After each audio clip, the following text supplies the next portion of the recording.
오늘도 우리 사는 이야기 찾아주셔서 감사합니다. 사연자분이 보내주신 이야기 시작해볼게요. 안녕하세요. 저는 30대 중반의 여성입니다. 사업을 하시는 부모님 덕에 넉넉하고 부유한 환경에서 자랐습니다. 초등학교 때부터 대학을 졸업할 때까지 자가용으로 등하교를 했을 정도로 돈에 대해서 갈증을 느끼거나 부족함이 없이 성장했기 때문에 늘 저는 그렇게 살아갈 것이라고 생각했었습니다. 그런데 대학원 면접을 보던 그 시간에 부모님이 비행기 사고로 그만 돌아가시고 만 겁니다. 이후에도 찾을 수 없을 만큼 급작스런 대형 사고였습니다. 전 졸지에 고아가 되었고 유산은 많이 받고 평생 살아갈 수 있는 경제적 기반이 있는 것을 제외하면 그저 고명딸로 자란 외톨이였죠. 혼자라는 외로움은 정말 치가 떨렸습니다.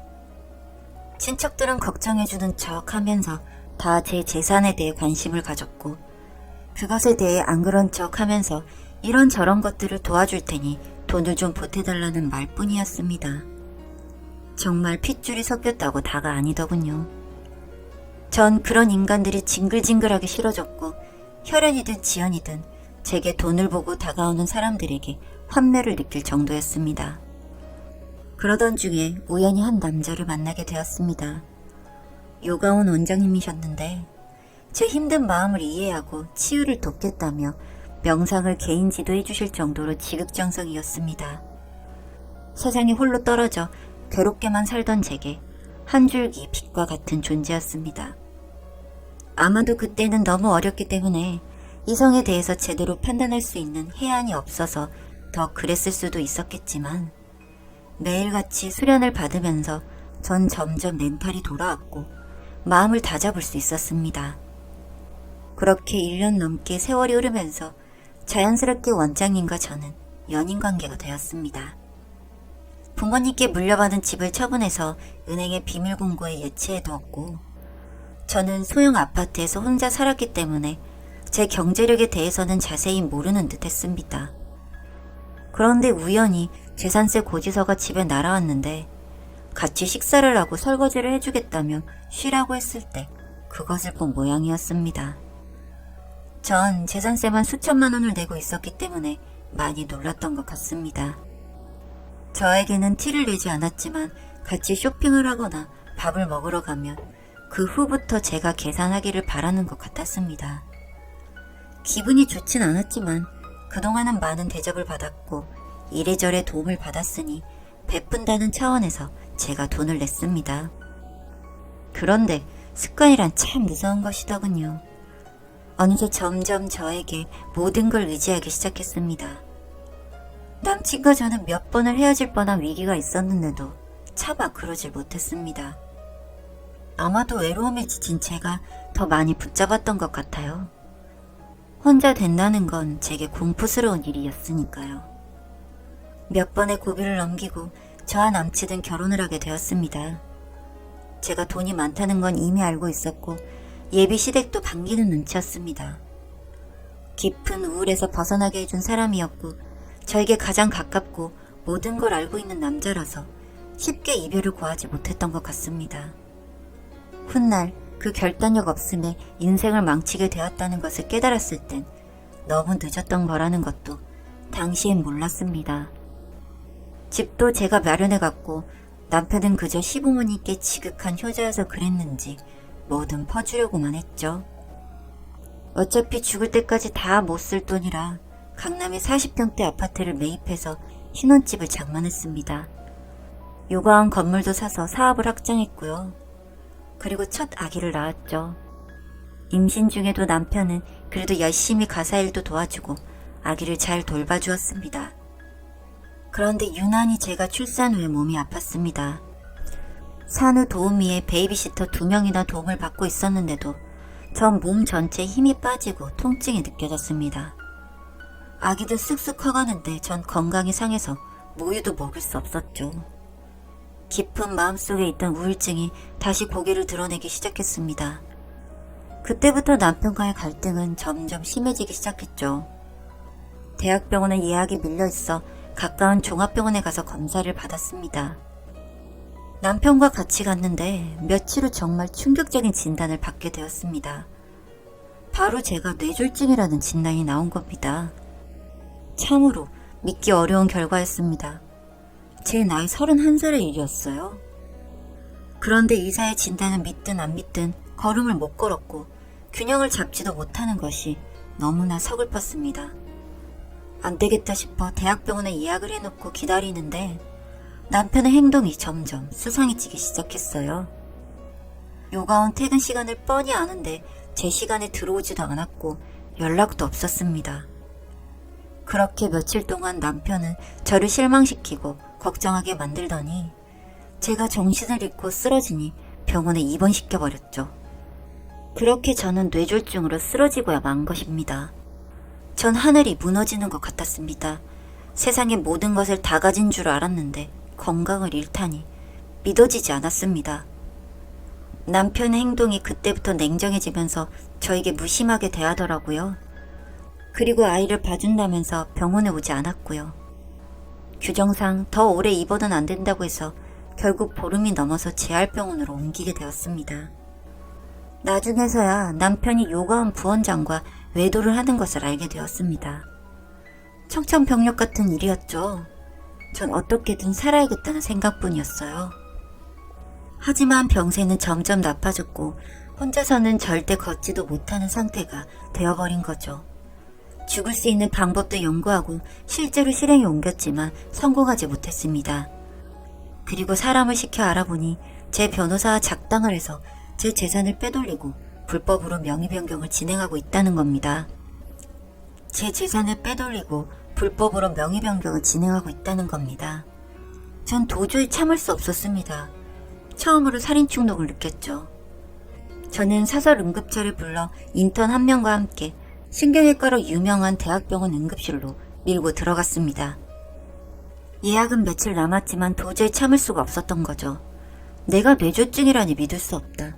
세상에 오진이란 것도 있지 않느냐. 재검을 받아보고 싶다며 의료진들을 설득했습니다. 그러자 응급실에서 알겠다고 하면서 MRI를 찍게 해주었습니다. 그리고 당직이었던 영상의학과 의사가 판독을 했는데 제 병명이 뇌졸중이 아니라는 겁니다. 외래 진료를 받아봐야겠지만 후종 인대 골화증이라는 병으로 경추의 인대가 두터워지면서 신경을 압박해서 뇌졸중과 비슷한 증세가 나타난다는 거였죠. 저는 오진이라는 사실을 알게 되면서 기뻤고 한편으로는 그동안 핍박받고 괴로웠던 시간들이 피가 맺히게 억울했습니다. 그리고 남편에 대한 복수를 시작했습니다. 제 병명에 대해 오진일 가능성에 대해 한 번도 고려하지 않은 점, 아내가 중병으로 입원 중인데 외도를 하고 재산을 탕진하며 명의 변경을 시도한 점 등등을 제목으로 고소하였습니다. 가사소송과 민사소송을 같이 했고 남편 측은 상당히 놀란 눈치였습니다. 이때를 놓칠세라 상간녀 위조로 청구소송도 같이 진행했습니다. 전 대학병원에 입원 중이었지만 외래 진료에서도 희망적인 진단을 받고 현재 재활을 하고 있습니다. 그리고 앞으로 정상인과 다름없이 살아갈 수 있다는 얘기를 듣고 뜨거운 눈물을 흘렸습니다. 마치 지옥에서 살아나온 느낌이라고나 할까요? 제 인생에 이런 고난과 시련이 있을 줄 미처 몰랐었거든요. 소송에서는 당연히 승소했고 남편과는 이혼을 했습니다. 저를 돌봐준 한 달을 생각해서 3천만 원을 제외한 모든 돈을 환수하도록 했고 제 재산에 대한 불법 명의 변경에 대한 죄도 물어 전 남편을 빈몸으로 내보냈습니다. 인과응보라는 말이 있죠.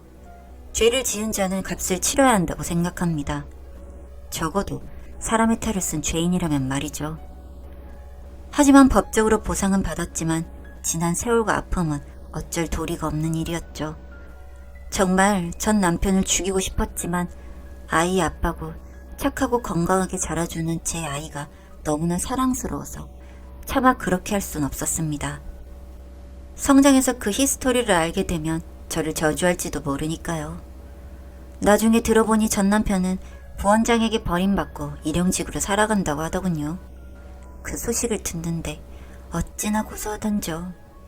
힘 빠지고 돈 떨어지면 또 절 찾아올까 걱정입니다. 뭐 그렇다고 제가 봐줄 사람도 아니지만요. 저는 현재 거의 정상인으로 회복을 하고 사업가로서 열심히 살아가고 있습니다. 이 모든 행복과 축복은 신이 주신 선물로 생각하고 살 것입니다. 긴 글 읽어주셔서 감사드립니다. 안녕하세요. 지방에 거주하는 결혼 3년차 남자입니다. 저희 아내는 모든 걸 처형과 비교하며 조금이라도 비교되는 부분이 있다면 참지 못하고 열등감을 심하게 갖습니다. 정말 아내의 이런 모습 때문에 진절머리가 나 이렇게 글을 쓰게 되었습니다. 일단 저는 외동에 가정 형편이 어려운 환경에서 자랐습니다. 아버지께서는 정말 그 누구보다 성실하게 일하셨던 분이지만 그럼에도 저희 집은 항상 형편이 어려웠습니다. 중학교 때까지는 저희 집이 가난하다는 사실도 모른 채 지냈지만 고등학교에 진학하면서 우리 집이 가난하구나 라고 알게 되었고 그게 계기가 되어 어서 하루빨리 돈을 벌어야겠다는 생각에 대학을 포기하고 고등학교를 졸업하자마자 이런저런 알바를 전전했습니다. 몇 년을 그렇게 죽어라 벌었고 아버지가 조금 모아두신 돈과 합쳐서 작은 가게를 열게 되었습니다. 가게 자리도 주택가와 상당히 거리가 있는 곳이었고 그나마 이전에 식당을 하던 가게를 싸게 인수한 터라 주방이며 집기며 무엇 하나 성한 곳이 없는 그런 작은 가게이지만 이제라도 남 눈치 볼 것 없이 편하게 일할 수 있다는 생각에 온 가족이 기뻐했습니다. 젊은 나이에 아르바이트 경험만 믿고 시작한 가게라 당연히 처음에는 부딪히지 않는 일이 없었습니다. 서툴렀던 만큼 당연히 매출도 지지부진해서 어머니와 제가 하루 종일 붙어 있으며 영업을 해도 이전 아르바이트 할 때보다 수입이 더 좋지 않을 정도로 심각했습니다. 그러나 다행히 시간이 지날수록 일이 익숙해지고 더불어 가게자리 인근에 대규모 아파트 단지가 입주를 시작하여 한결 형편이 나아지고 이때가 기회이다 싶어서 프랜차이즈 몇 개를 시작했는데 다행히 먹고 사는데 걱정 없을 만큼 살림이 나아졌습니다. 시작했던 일도 어느 정도 안정이 되자 저도 이제는 결혼을 해야겠다는 생각이 들었습니다. 그때쯤 아는 지인분의 소개로 지금의 아내를 만나 결혼까지 일사천리로 이루어졌습니다. 아내는 피아노 레슨 강사였고 위로 결혼한 처형이 하나 있습니다. 문제는 이 처형을 아내가 병적으로 의식합니다. 처음에는 단지 자매간의 우애가 좋고 화목한 집이라고 생각을 했는데 지금 와서 생각해보면 그때 왜 내가 진작에 이걸 알아차리지 못했나 싶을 정도로 이상했습니다. 제일 먼저 양가 어른들에게 결혼 승낙을 받고 신혼집을 구할 때였습니다. 저는 당연히 직장과 가까운 곳의 아파트를 생각했으나 아내가 정작 가고 싶어 했던 곳은 처양이 사는 아파트입니다. 심지어 같은 동, 층수만 다른 집으로 이사를 가자고 하네요. 가족끼리 가깝게 살면서 자주 보는 게 좋기는 하지만 아무리 그래도 같은 지역도 아닌 타지까지 굳이 가서 처형네가 있는 아파트로 가겠다는 건 도저히 이해가 되지 않았습니다. 그곳에서 제가 일하는 곳까지 왕복으로 3시간인데 매일 해야 하는 출퇴근을 3시간 동안 별 이유도 없이 길에서 보내야 한다는 게 말이 됩니까? 저는 당연히 거기까지 멀리 신혼집을 구하는 게 이해가 되지 않는다며 반대를 했습니다. 그래도 아내는 무조건 언니가 사는 그 아파트로 하자고 억지를 부렸습니다. 심지어 저렴한 아파트도 아닌 제 기준에서도 상당히 비싼 아파트였는데 거기가 아니면 결혼을 안 하겠다고 생떼를 부르니 어쩔 수 없이 처형네가 사는 아파트로 계약을 했습니다. 저희 집은 5층, 처형네는 11층. 적은 돈도 아니고 무리해서까지 그곳에 왜 들어가야 하는지 이해가 되지는 않지만 어쩌겠습니까? 그렇게 결혼식까지 무사히 마치고 신혼생활을 시작하면서도 아내의 처형네 따라잡기는 끝나지 않았습니다. 신혼여행을 갈 때도 처형네가 갔던 여행지와 같은 곳을 가자고 하질 않나. 처형네와 집 인테리어도 비슷하게 꾸며놓지를 않나. 참 이해가 되지 않는 일들이 많았었습니다. 그래도 형제간의 우애가 좋아서 저렇게 따라하려고 하나 생각을 했지만 정작 진짜 문제는 제가 운영하는 가게들이 어려워지면서부터 생겨나기 시작했습니다.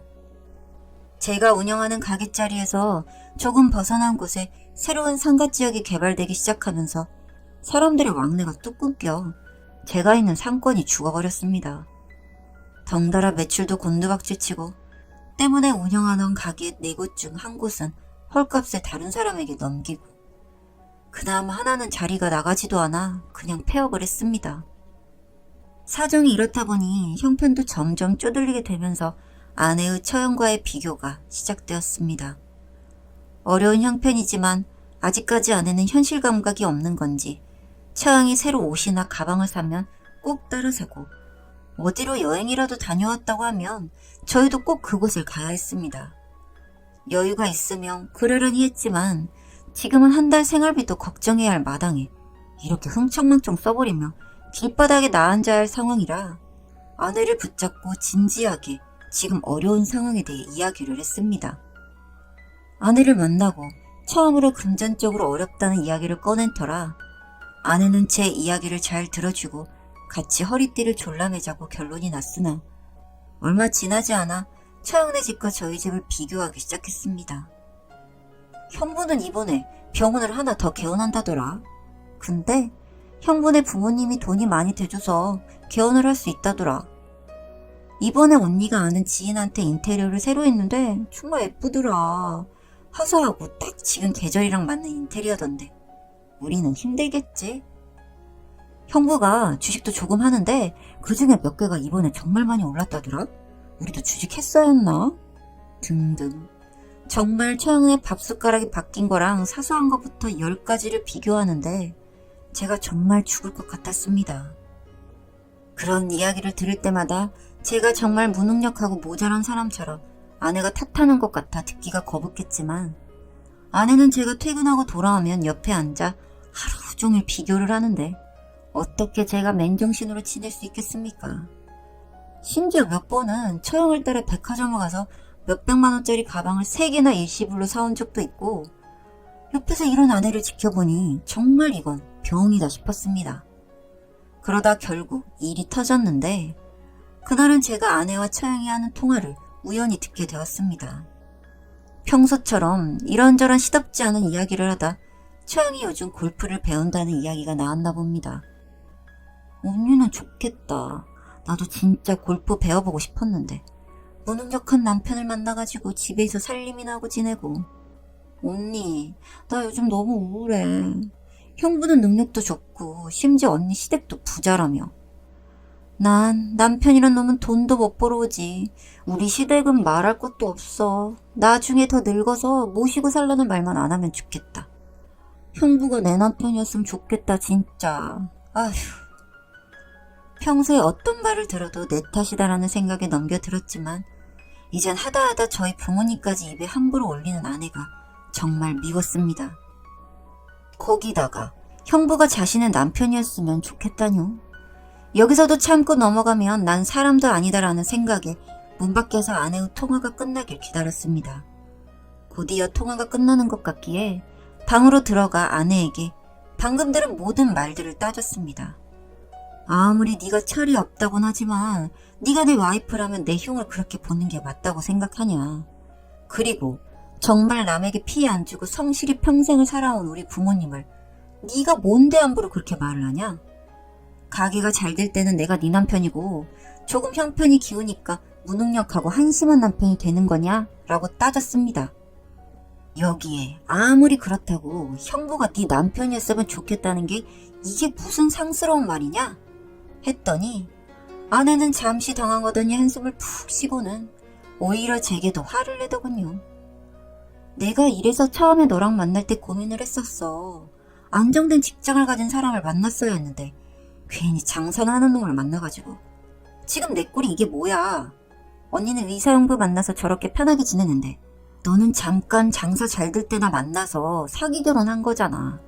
이렇게 될 줄 알았으면 또 안 만났지. 미쳤다고 결혼을 해서는. 이쯤 되니 저도 눈에 보이는 게 없어서 아내 손을 이끌고 처형내로 올라갔습니다. 처형, 저 더 이상 이 사람과 못 살겠습니다. 처형도 들으셨죠? 제가 무능력하다고 아까 통화로 속닥속닥 하셨잖아요. 저도 더 이상은 못 참겠습니다. 다음에는 좋은 직업 가진 남자와 꼭 다시 결혼해서 두 분이서 알콩달콩 재밌게 사세요.